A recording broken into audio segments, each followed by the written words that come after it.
Need to sit up a little bit more. There you go. Well, we're live, and so far, hey everybody, here's Little Sprout, and here I have with me Papa Sprout. You're doing the full introduction today. That's pretty good. Well, I didn't tell anybody in our feeds that we were going live, so we don't have a big rush for anybody jumping on to chat with us. You're going to have your drink there, and you're going to go do whatever you're going to go do. All right, well, uh-oh, I hit a button here. I kind of don't know what I'm doing. Right over the loop-de-loop. Get into the parking lot! And get into the parking lot. Yeah. Well, hello, there's two people on, if you don't mind. Oh, that was so funny. Well, hello to you, farming our backyard, whether it be Jerry or Nathan. I'm glad you stopped by. Thank you very much. Believe it or not, I got what you meant. Hey, since you're here, if you have a second to stay, I want the other person to hear this as well, and anybody who may watch this over time. We were at the HOA this past weekend, and listen, Jerry from Farming Our Backyard came to our rescue. Our 5-year-old decided to go do whatever he wanted to go do instead of telling mom and dad what he was going to go do or staying where he was allowed to go, and he just disappeared. And Jerry came to our rescue and found him. There were quite a few people who went around looking for him and basically dropped what they were doing to help us. Jerry happened to be the one to get him. So thank you a lot. We really appreciate that. I don't know that we got to say thank you properly while we were over there. So once again, thank you very much. Found him. I'm sorry I gave you a more attendance. So HOA, it's been hey, Thomas Schmidt, Homestead, how are you? Glad to have you aboard. It was great meeting you the other night. I said the other day, Saturday, about a week ago now. We were at the HOA, Homesteaders of America 2019 convention. The stress in our life for months before that has been ridiculous. Many of you know I am a business owner. I own and operate a construction business in the greater Dayton area. And that's why our videos have been non-existent for the past couple months. It's summertime, and daylight to dark is short days for me. And during the summer, I don't want to come home and make a video, but truth be told is not only that, my wife, who is my backstage support, she's been working a lot. Sorry, I'm trying to read the comments too because my backstage support has to work tonight. And oh, I understand. There's quite a few lives. Sing Man, Eli, I certainly understand there are a lot of lives. I was going to go live at different times and other channels are on, and I've been trying very hard not to overstep someone else's live. But it is what it is, and you got to get it in there sometime. So I have time. I have the ability to operate the computer by myself now. I'm learning, y'all. Joined the 20th century finally. In town limits, you guys listen. I'm forgive me if I don't respond, but hey, it was nice meeting you guys too. We met so many people. I was just saying, all the stress for the months leading up between my business, and then you all met us at our booth there, and that's my wife's business. And the stress of running two businesses, plus my wife having a full-time job, and many of you saw on our couple of our different social medias, she posted today she officially got accepted back into school to go after her master's degree. So stress, right? Yes. Piece of heaven, harms. Oh goodness, piece of heaven, farmstead. Uh, Hello, thanks for joining us tonight. Um, we didn't even get a step away from our booth except for a few minutes here and there to go to the bathroom and kind of do a quick run around to the different vendors. And I was able to stop into Two Families live stream, but for the most part, we were at our booth and people were coming to see some great goat's milk and honey soap, among other goat's milk and honey items. But it was so busy that we barely got any footage. Now, we do have some, and we are going to get it together probably Sunday and Monday of this week. Um, the first day, 3 people come up, oh, Papa Sprout, and you must be Mama Sprout. Oh, there's Little Sprout, and things like that. There were a few people that recognized us. I know you, but I can't think of your name. Can't put your face with your channel. And as soon as I said it, they knew.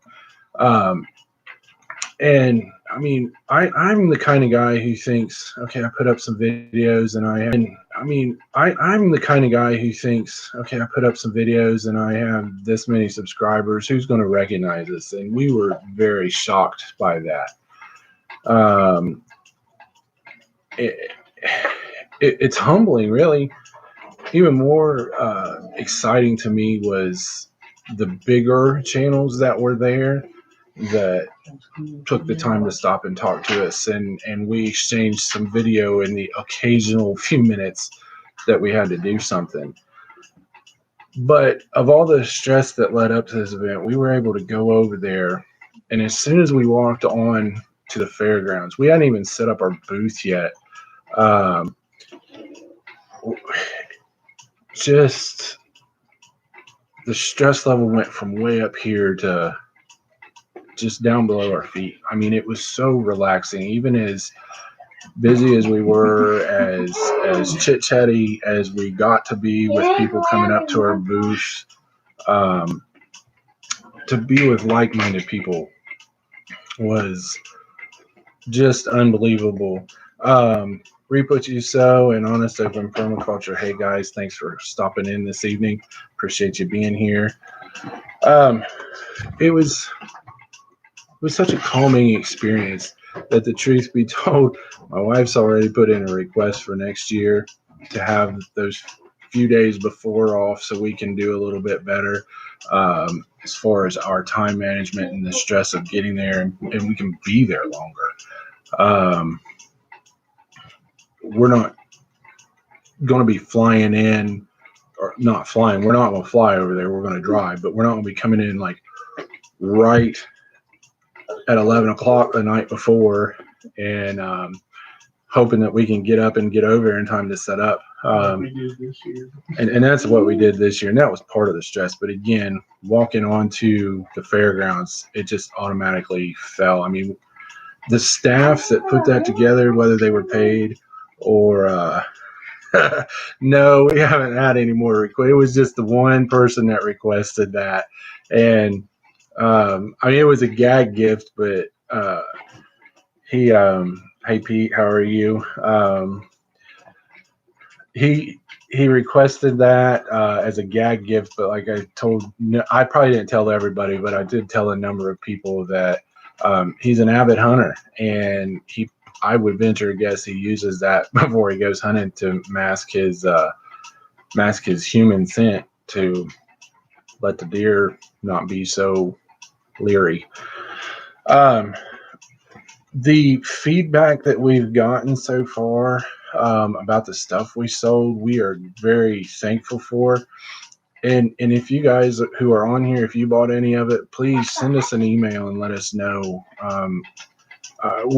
We of course love reviews on our website or our Facebook page, but that's not what I'm asking for. We want to make sure that we put stuff out that everybody likes, or if we can improve it, let us know.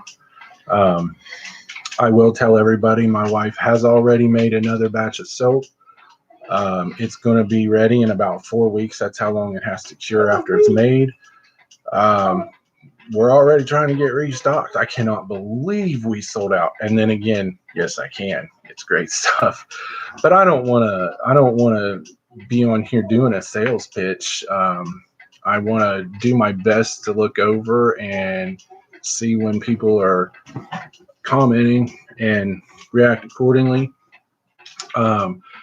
We got to meet a lot of smaller channels. We got to meet a lot of bigger channels, and it was really neat to see people that we watch online regularly and see them and meet them. And whether they were smaller channels or bigger channels didn't matter.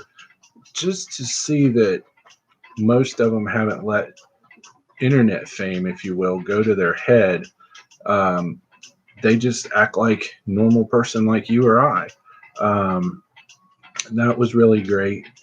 Some of the people were a little standoffish, and I think most of those felt like we did, in that I'm just a small channel or a new channel. I don't have a lot of subscribers. I don't have a lot of content out. Why would any of these other people want to talk to me? And that's really how I felt till I talked to you about the third or fourth channel. And it was like, hey, it's people and we're like-minded. I mean, the stress and the relaxation was there, but the like-mindedness, the stress beforehand, then the relaxation of getting there, it was all there within us. But we're still nervous, and we knew there were going to be a lot of different people there, and some of the people wanted to meet only those big channels, and we didn't want to be a part of a stress for the big channels, so we didn't run up to too many of them. I did go up to a couple that I was excited to meet, and like I said, they were just gracious to be, down to earth and right there ready to chit chat with us. I've watched a little bit of the videos. There's a few that I have seen. Oh, I got to get back to that. But I've watched most of the videos from the HOA that I have seen pop up in my feed. And what surprises me is how many people actually put me in their video too. I mean, I was surprised when the HOA recap, the official one, was on. His name escapes me, but the gentleman from White House on the Hill that was doing the recording. Hey, Sakima's Ridge, how are you this evening? But I was surprised to see I made that video and he was reaching up and filling my beard because I was talking about our beard oil. I really giggled when that happened. And little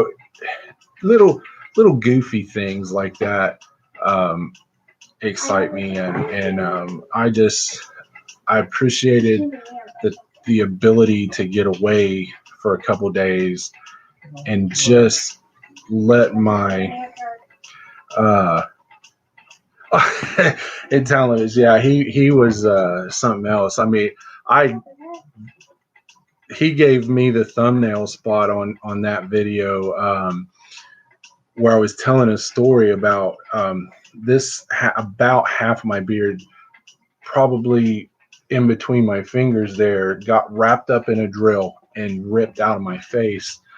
And I was talking about how that happened, and you can see a little bit of it now. I'm a hand gesture person when I talk. Excuse me. And he made that his thumbnail, and I laughed at it. And when I saw it on Facebook, I said, "Oh my God, how did that ugly guy get the thumbnail request?" And of course, they said it's because your epic beard won or something like that. And Noah's my son there, everybody, and yeah, if I say something about it, I mean, he still buckles over laughing.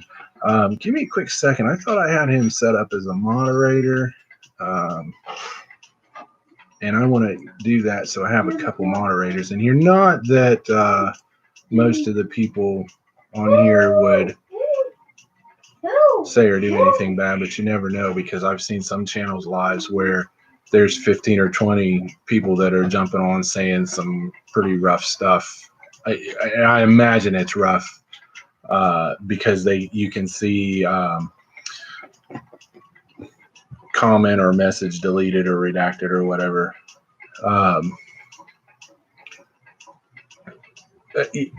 Eli, I was that way to a point, but I also knew I want to say hi to these people and tell them, hey, thanks, I watch your stuff and it helps me in this way or that way.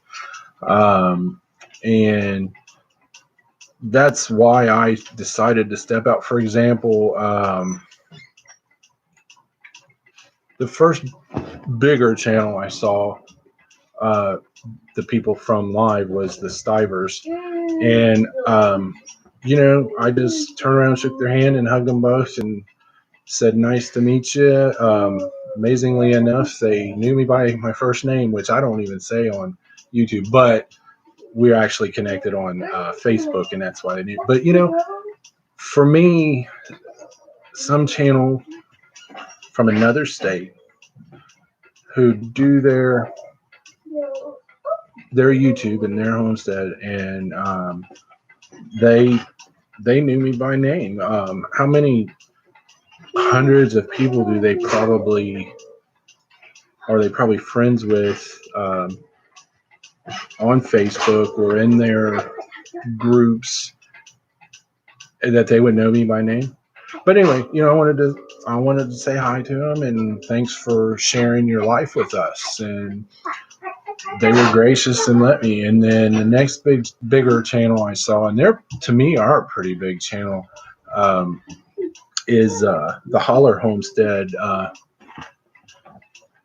And they were gracious. If I'd had time, they would have let me, record with them. And but again, you say, hey guys, I appreciate this about your channel. And then in our situation, it was back to the booth and go to work. And of course, as someone already mentioned, the life on Beagle Road, they were gracious. And Honest Open Permaculture, just meeting people and chit chatting when they're like-minded, even if you don't have the exact same interest. An example what I mean, I keep bees, and Honest Open Permaculture, they're about pigs. That's not everything, but you understand those are the two big things on our channels, and they're not the same thing, but they're the same thing. And, oh, Brenda, hi, I'm glad to. Excuse me. Glad to see you in this evening. Appreciate you stopping by.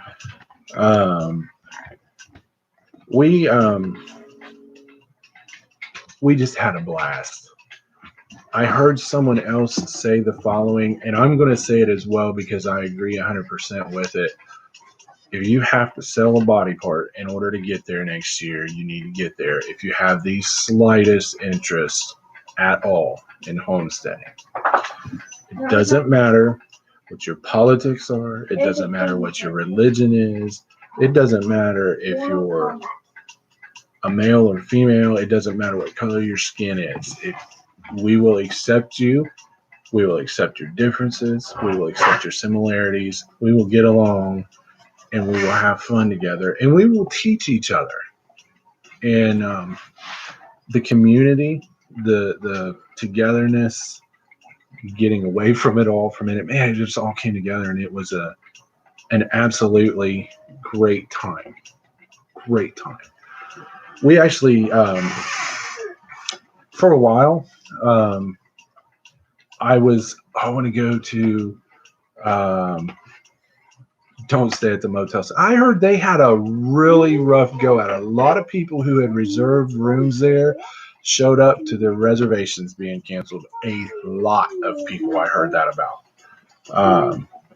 Plus, I heard it wasn't all that comfortable. But I don't know. I don't want to bash anybody. That's just what I heard. Something that really hit me at the Homesteaders of America conference that I don't think anybody said anything about, or I didn't hear it, but it just hit me. Man, I wanted to go over there and I wanted to meet this big channel, that big channel, because I knew they were going to be there. And I did get to meet some of them, and other ones I saw walking by and I didn't, for whatever reason. Well, for example, Justin Rhodes, they walked right by our booth, and I was free, and I could have walked out, and I'm sure that he'd have been gracious enough to shake my hand, maybe say hi. I don't know that for a fact because I didn't try. It was what hit me several hours before he walked by was, I want to go do this. I want to go meet them, etc., etc. And we had people that wanted to meet us, and why do I need to rub shoulders with the big guys, if you will, when I've got these people who they may not be that big, but they're equally as talented, as knowledgeable, as friendly, and they want to spend time with me. I'm not going to shun them. And shun them is not the right word, but it's kind of what's coming to my mind. So I actually got to spend some time with some smaller channels when they stopped by. And by smaller channels, I just mean by number of subscribers they had, or bigger channels, number of subscribers they had. We were really blessed to meet several channels, and I can't wait until we can have the time to edit this video and put it up. And we didn't even get to record everybody. We had a lot of people that were recording us, and I had no clue they were recording us. And I've looked and I'm like, oh, these people put us up, and wow, and I'm sure not complaining, but it was neat. It's an experience I recommend for everybody. If there's any questions anybody have about it, don't hesitate to throw it all in caps for me, though, if you would. I am trying to watch over there, but I know I'm going to miss something.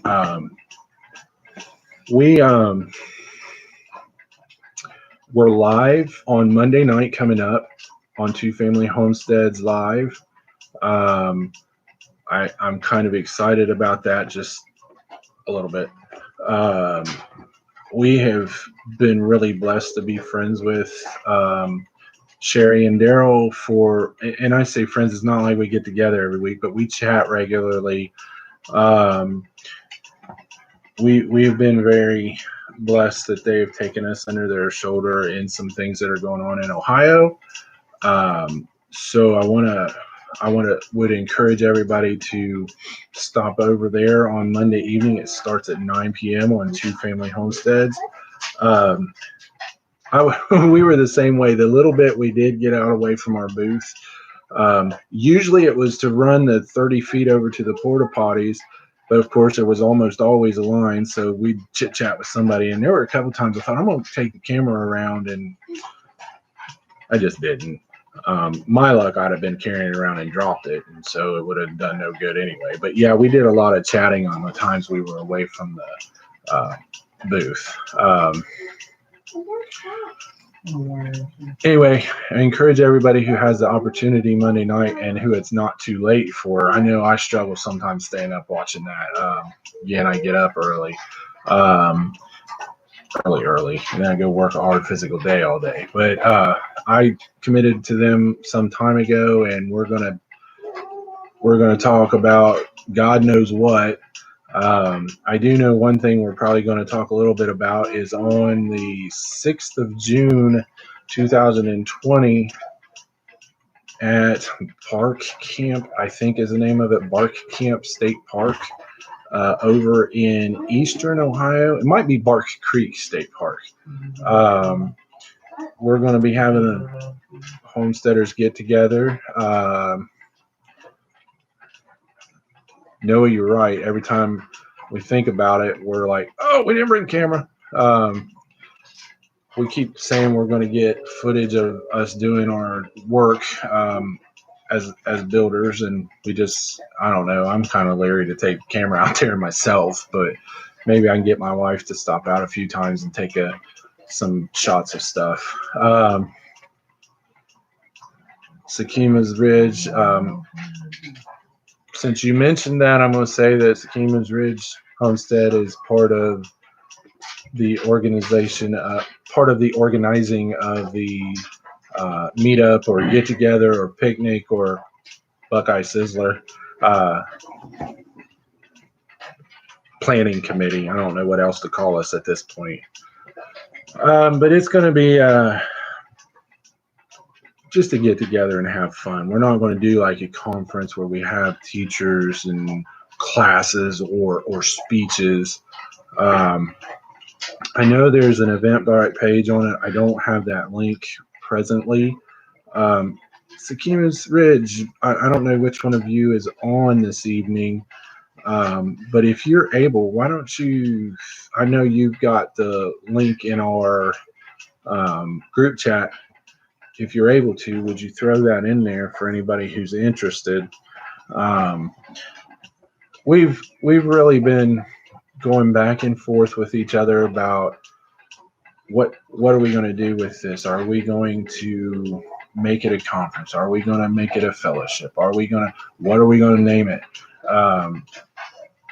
And I think we finally came down to we're going to name it the Buckeye Sizzler. We were trying very hard not to use any of the names that anybody else has. For example, the Broussards have the Bayou Bash, so we didn't want to use Bash. The Pratt family has the Hoot Nanny, so we didn't want to use that. The Shindig out in Arkansas, we didn't want to use that. But at the same time, we're not going to use it because of this. We just wanted to try to be original. And, well, this is what we came up with. And I think that that's what we've decided on. It's been a busy week at work. As a business owner, you have to make decisions. What's best for my business? And there's been a decision that's been coming for a long time.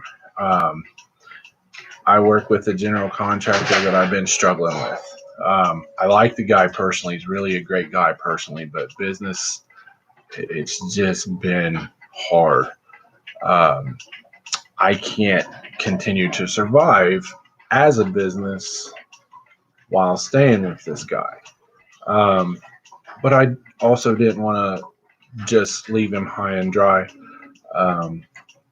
Thanks, Sakima's Ridge. I appreciate you putting that up there. Everybody who has any interest in more details than I presently have given about the Buckeye Sizzler, he has dropped that link in there to go give it a look at your convenience.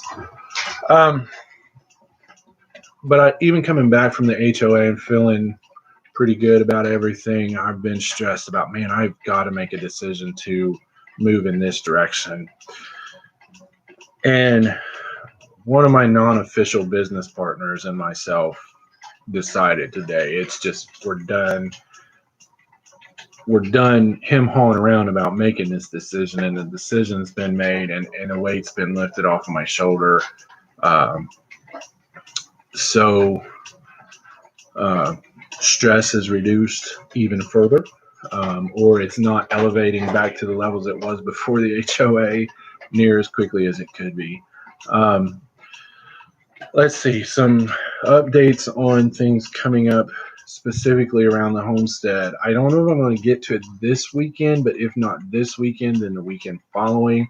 I'm going to make some video of making candy boards for the bees, and I'm going to go all the way from scratch. I'm going to actually make the boxes that they're in, and I'm going to show how I do that. I'm going to make the feed that goes in it, and show how I do that. I'm going to install it. Maybe not install it in these next 2 weeks. It's just one of them things where I've got to make a decision about the weather that's coming and when I want to do it.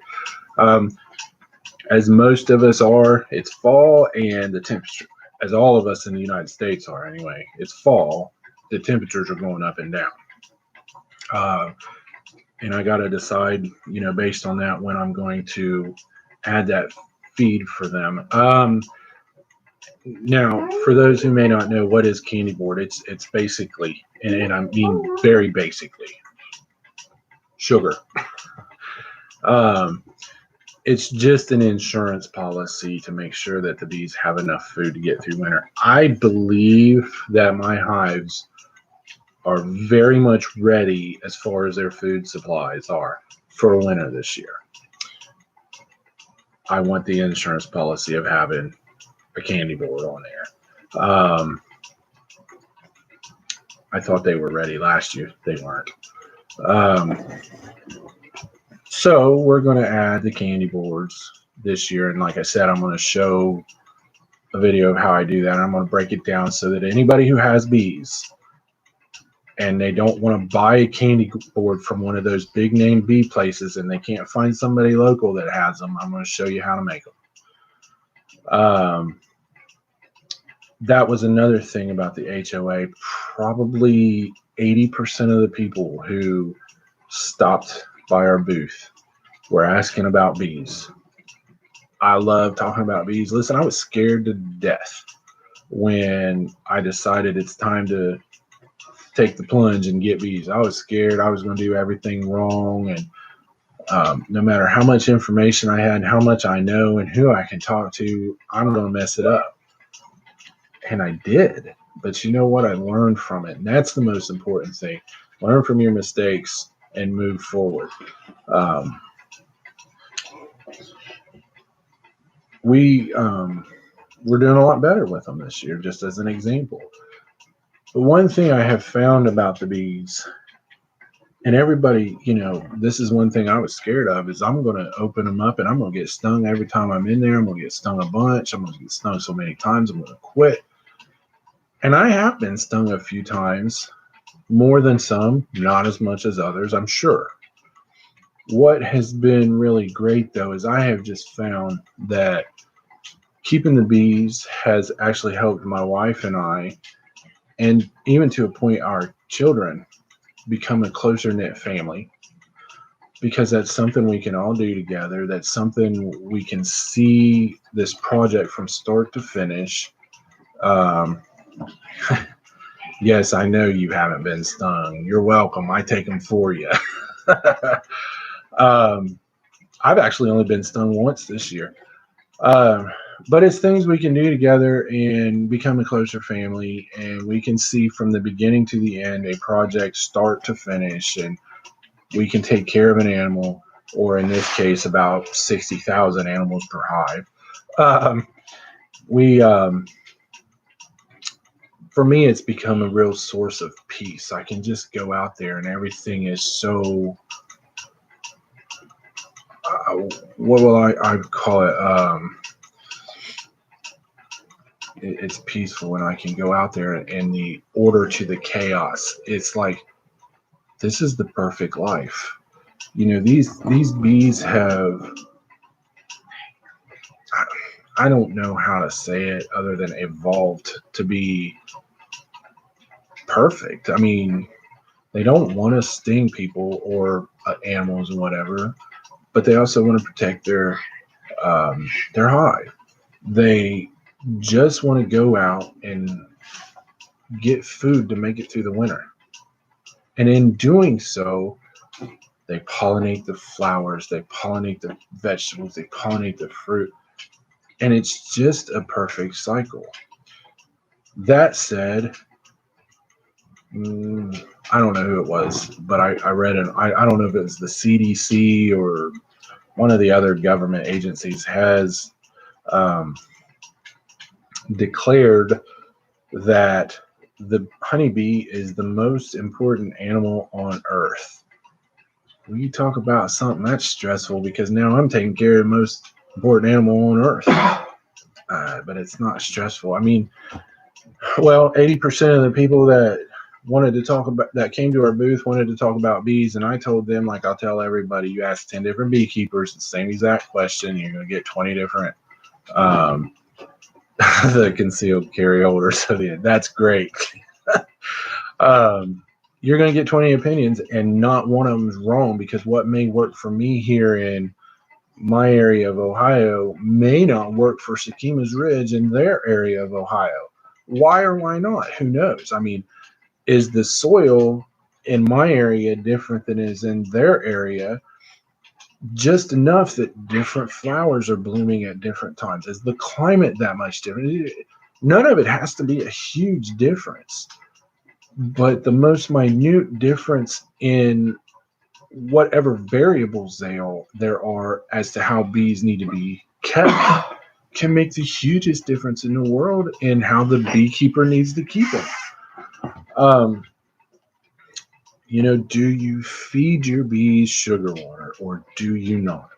Well, I don't know. It depends. I can't answer that question as a finite yes or a finite no. I feed mine when they're building honeycomb. If I put a brand new super on or a brand new brood box that's only got frames and foundation in it, I'm going to feed them so they've got the extra resources they need to make that. Um,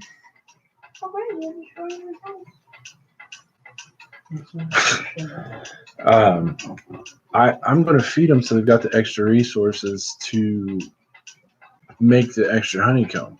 If they've got honeycomb and there's not a dearth, I'm going to let them do their thing because it's more natural that way. And they're not humans. They're nature. So am I wrong? No. Am I right? No. It's there's just so many variables, and each beekeeper is going to do things the way they feel best. One's going to work, and the other's going to work, or they're not. It's just that simple. And I wish that it was more of a scientific answer that this is the way to do it everywhere, but it's just not the case. And there was a lot of people asking me questions. Well, do you this or do you that? And I could answer them what I do and why I do it. But is that necessary? And I really wanted to stress the point, is that necessarily going to work for you where you are? Just like I used the example of Sekima's Ridge and I. We're both in Ohio, but we're in different parts of the state, and there's just so many things. But the truth be told is it doesn't have to even be that far apart. 10 miles down the road, somebody else could be keeping a hive or two or 20 or whatever of bees, and those bees are far enough apart from my hives that they're not going to interact, and it can be that much of a difference in that little bit of an area. And not only that, why are you keeping bees? Do you want to keep bees so that you can make more colonies, for example, and then you can pull out packages to sell or nukes to sell? I would treat my bees differently if I was doing that versus keeping bees solely for the pollination of my farm, or if I was keeping bees solely for honey production. I would do things differently for each thing that I'm doing with bees. Yes, I do have bees at a couple of different locations. An apple orchard, and then I always say I don't disclose the location of the second hive. Zoning laws. Let's just put it at that. And I would go to the mat over that if I had to. I would fight whoever I had to if there became a problem with the zoning laws. But I do have them at a couple of different locations. My bees happen to be close enough in proximity that I don't have to treat them very differently. The biggest difference in my hives where their locations are is how much I feed one hive versus the other when they're producing the comb. The one at the undisclosed location gets just a little bit more feed. Over about a 3-week cycle, the one out on the apple orchard gets about 3 quarts of feed. The one at the undisclosed location gets about 4.5. They're not quite close enough to overlap each other when they're when the bees fly out to their farthest extent in the direction of each other, but they're just barely missing each other. But yes, I have them at a couple of different locations, and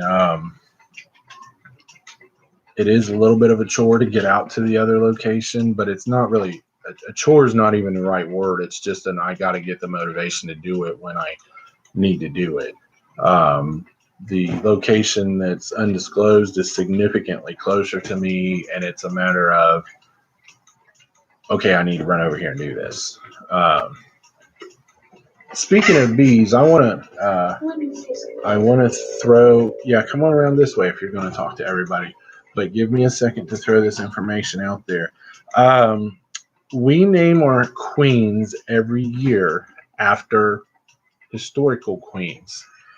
This year, the names of our queens in these hives, I only got two, Victoria and Anne. I have four. Oh, wow. Okay. Victoria and Anne.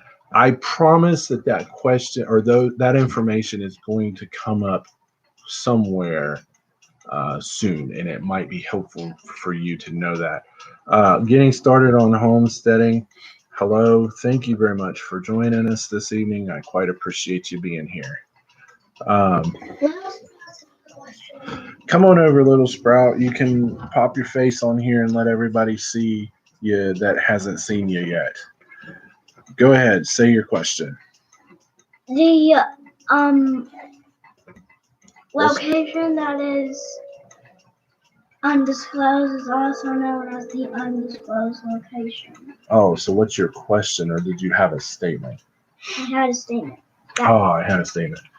So we are going to do the rest of our schoolwork for tonight when this live session is over. Many people know it already, but I'll say it again. I homeschool my boys, which are still left in school. The elder of those pretty much homeschools himself.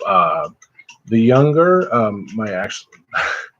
my younger one who is in homeschool gets a little bit of homeschooling from the older which is in homeschool.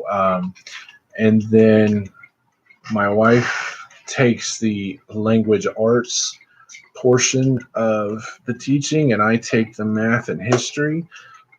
Excuse me. And between us, we get him educated, and his teacher, he does have a state licensed teacher who checks it in with him very regularly. She just did his, I don't remember exactly what it stands for, but it's called AIMS. It's basically, what do you know as a kindergartner? Do I know James at old school? I do not. As a matter of fact, I had to really look at that because I'm going to have to look up that channel to get more information on them. I appreciate the suggestion. I do not know who they are, but I will look them up. He has a teacher that checks in with him regularly, and she did, of course, the state and all these tests, and we got to see and we got to know, and are you progressing, et cetera, et cetera. Well, he's in kindergarten, and this is first year that any school has seen him, and they did the first kindergarten test, and he is already past what they expect kindergartners to be at the end of the school year. She told me to take him up 5 units in his math and a couple of other changes. So he is doing very well. And we are excited about that. Well, we just talked about a few things tonight. So anyway, back to Victoria and Anne. Those are the names of our queens this year, and that will remain their names until it's time to replace them. And then what we will do is as we split our hives from Victoria and Anne. Queen Victoria will have, and I don't know the names of them. My wife is pretty studious on this history, or I will look it up. But when I split a hive off of Victoria's hive and make a queen and new hive, new colony out of those, we will name the queen of that hive after Victoria's daughters, and the same thing with Anne. And then when we bring in a hive, whether it's a hive or a nuke, or excuse me, whether it's a package or a nuke, we will pick a different queen. Probably what we picked is English queens this year. We'll either go to French queens or maybe Irish queens. And that's how we will be able to delineate the lineage and see which lineage is stronger and weaker and whatnot. Sakima's Ridge, yes, they are marked. Noah just answered that. Yes, they are marked. I would love to tell you I can get in there and find them, but even marked, sometimes I struggle. I don't always look and have to find the queen every time I'm in my hives. If I get in there and I don't notice problems such as a bunch of cross comb or burr comb or queen cells, etc.,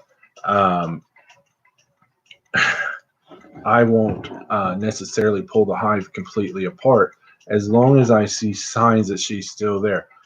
Eggs and very young larvae.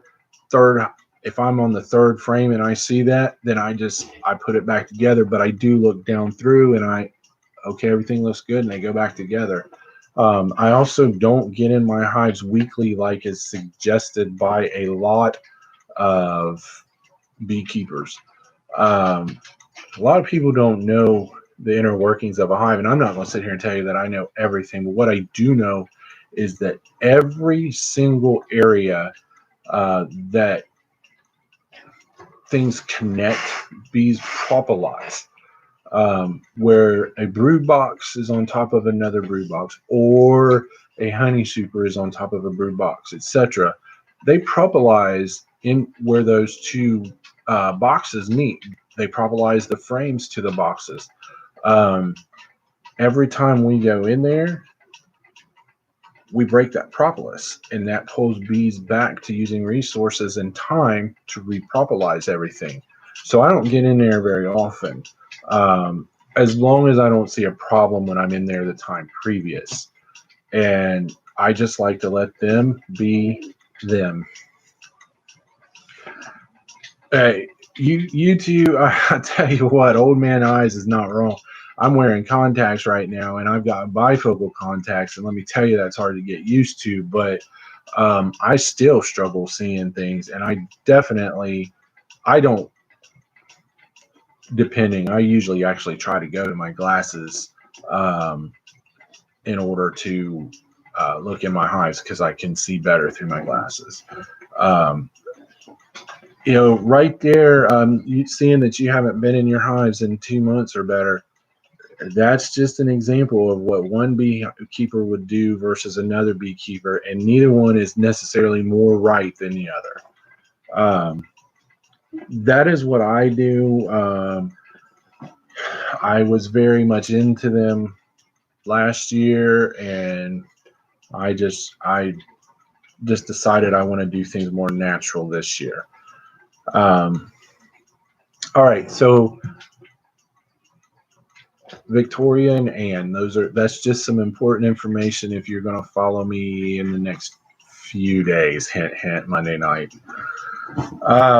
Let me see.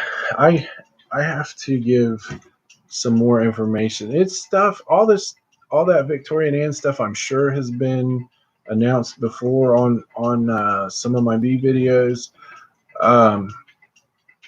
Another little bit of information that is in my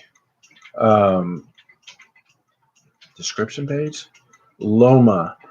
A lot of people confuse us with Alumna Acres, and Alumna Acres is, I believe, in Vermont, maybe New Hampshire. I know it's way up in the Northeast United States. And I watch Alumna Acres on occasion. Let me tell you, the past several months I haven't watched much YouTube at all, but I enjoy watching some of his stuff. He had a video about his barn or garage, I'm not sure what it's called, getting delivered, that just took off. A lot of people were amazed by that. Listen, if you watch that video, you'll understand why that trailer on that they had on that truck was pretty amazing. I just want one of those trailers so I can say I have one. But I'm not Alumna Acres. I sure would love the subscribers and the money he's got coming in from his channel, even if it's $10 a month. But I don't know much about the money from YouTube. I know you can make it, but I don't know how much work he's put into it, how long he's been on or anything. But I am not Lumna Acres. I am Loma Acres. Loma is an acronym for Land of Milk and Honey. We honor the Creator because of the way he treated, well, not because, we honor the Creator in that way. He gave the Israelites the land of milk and honey. And everybody is given land of milk and honey. Now, there are some who could argue the point, no, nobody's giving it, you got to work for it. Okay, that's not, come on, guys. Let's not get ridiculous. What God has given you is what God has given you. And make that your land of milk and honey. Now, we are taking that a little more literally. We've got bees, we've got honey. And over time, we do want to get goats and have our own goat's milk. We're not there yet, obviously, but we're going to get there. So LOMA is an acronym for Land of Milk and Honey. A little more information that might be helpful in the coming few days. We homestead right now on a rental property that is 1/4 of an acre. Yeah, we're halfway there. Hey, halfway is better than no way. Start where you are with what you've got and move towards your goal. That was an overwhelming theme. I think it's been a theme for 3 years, but I know it was an overwhelming theme this year at the HOA. Start where you are and do something to work towards your goal. Our garden absolutely failed this year. Those of you in Ohio know, and obviously other places too, but in Ohio, during planting season, it was close to 30 days in a row. We had rain every single day, and not just a couple out, like all day. Now, I planted a little bit early, and my corn, for example, I got it in right before all that rain hit, and my corn did great. I mean, there's pictures on our Facebook page of me, my big old massive self, as Kenny called me, standing out my yard. I'm 6'3" for the record, standing out my yard with my hands extended over my head as far as I could reach, and the corn stalks were still several inches, if not even a foot, over my hands. So they're 8-9 feet tall at least. Very minimal corn came out of it. And I was getting ready to just say that Sakima's Ridge, the end of that approximate 30 days of rain, the water just turned off. And I think we've had 3 days of minor rain since then. So my garden completely failed, and I know my shortcomings in that. I could have went out after work and watered. I didn't. Lazy, tired, works hard all day. I don't know. You call it what you will. I just failed. The one thing that did well is radishes. We don't even like radishes. Wait a minute. Why'd you put something you don't like? Our chili peppers did good too. I should correct myself there. Thank you, Middle Sprout, for that correction. Our chili peppers did well. So I thought, you know what? I'm doing all this companion planting, and radishes grow well with, according to my book, watermelon. So let's throw some in there. And I've also, you know, because I know tastes can change as we grow up, right? So then I'm going to try these. And I also heard that when you ferment radishes, it's a whole new ballgame. So I went to Lehman's. Yes. I don't know when that was. It was July, August. It was probably January. Yeah, It it wasn't around January. that time. And I went up there to meet with Sakima's Ridge, to Family Homestead.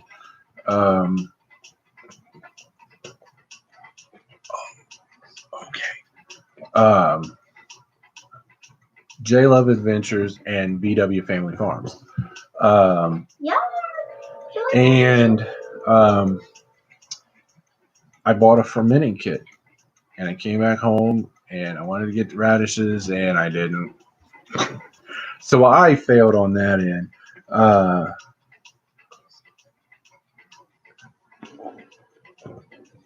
Yes. It's been a crazy weather year. I think all over, Duncan.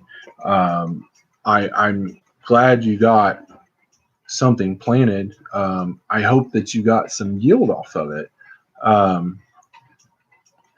But my whole point, that's why I quit putting anything on my garden 2019 playlist, because I don't have a garden left. It failed. It failed. I failed. We failed. The greenhouse failed. The greenhouse, yeah, it failed miserably. It just kept blowing over, and we wound up putting cinder blocks on the bottom shelf, in order to weigh it down, and it stayed up for a while, and then it just broke. Broke and blew over, so it's gone. Yeah, the- chili peppers did pretty good. Yeah, I went out and I said, "What are these peppers?" I don't remember. They're not chili peppers, actually. I don't know what kind of peppers they are, officially speaking.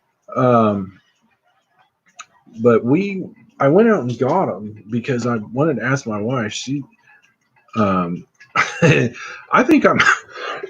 Excuse me. I think I might grow in a manure pile next year. Uh,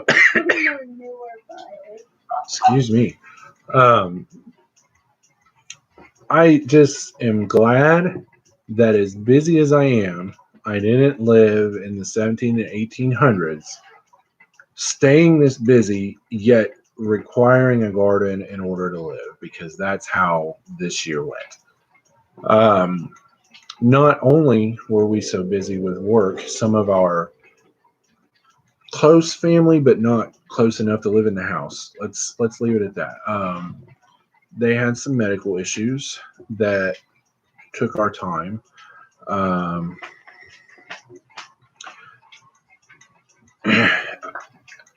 We debated raised beds, and we're going to do that at some point. We just want to get to a little more permanent of a location before we try that, because I don't know what's going to work for us the best until we're there, and until we try it.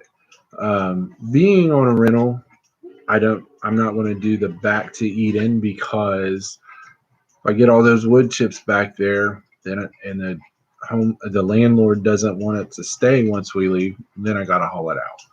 I don't want to put raised beds back there, because the same thing, then I got to haul it out. So for now, we're just doing some potted plants and in the ground garden. And when we get our own place, we're going to keep trying the in the ground. We're going to, I think I'm going to try some compost gardening. For next year, for those who are interested, I have a collaboration idea. I would like you guys to all think about it and get back to me. Full meal gardens.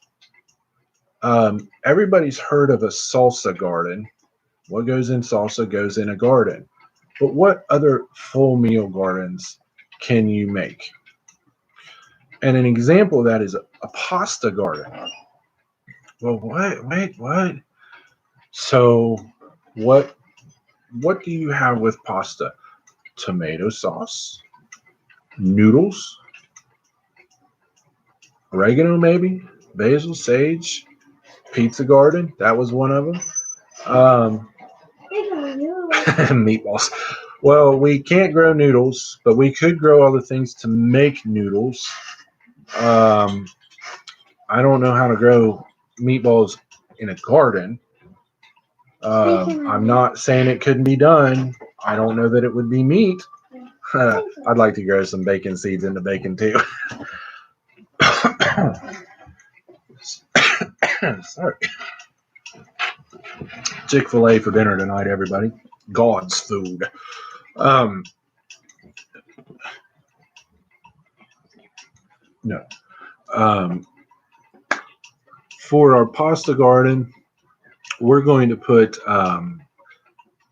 the why did this name actually just escape me? The spaghetti squash, so that we could go out to our garden and maybe not right now, but over a period of time, we can go out to our noodle garden, our pasta garden, and we could pick the tomatoes today and get some tomato sauce made up, the tomatoes and oregano and basil and whatnot, and get some spaghetti sauce made up, and then in a couple of days, pick a spaghetti a spaghetti squash, and we could have spaghetti dinner, but it's all out of our garden. Someone up here said in town limits pizza garden. Well, same principle. What do you like on your pizza?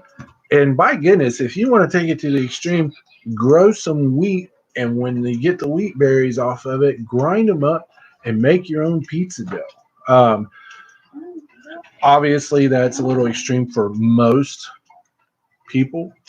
A stir fry garden, that's a great idea. So, if you guys are interested, send me an email on our Facebook page, Loma Acres Homestead Facebook page, and or look for it in some of the Facebook groups we're in together, like Small YouTube Homesteaders, things like that. As we get a little closer to probably the beginning of the year, we will. I'll post that in there, and or if you know for sure right now I'm interested, please jump over to our Facebook page and send an email, and I'll get a list together, and we'll work that out. And then one other thing, I'm not going to announce who yet, but one of the bigger channels I spoke with at the HOA is interested in doing a challenge with me. I don't know, challenge but a collaboration about the ketogenic diet. I need to get with them here soon, and once I get some more details, maybe by next week or the week after, I'll have some details on that. And if anybody's interested in that one, let me know that as well. Speak it quickly. I was going to say, speaking of noodles, can I have something to eat? We'll get you something to eat in just a minute. Everybody, it's after 8. There's some other channels going live. I've used up the hour I allowed, and I got schoolwork to do. I want to thank everybody for stepping in and chatting with us. Thank you to my moderators. You all are wonderful people. And everybody who's on here, if you would please look at the other channels in the chat. If you have any interest with them, give them some views, give them a subscribe if you're not subscribed to them already, but don't just subscribe to have somebody that you've subscribed to. Subscribe if you're interested in their stuff. All of that said, y'all remember this is the day that the Lord has made. Rejoice and be glad in it. And I'm going to end the stream now with one more final thank you, everybody, for stopping by, and we will see you next time. I don't have somebody in.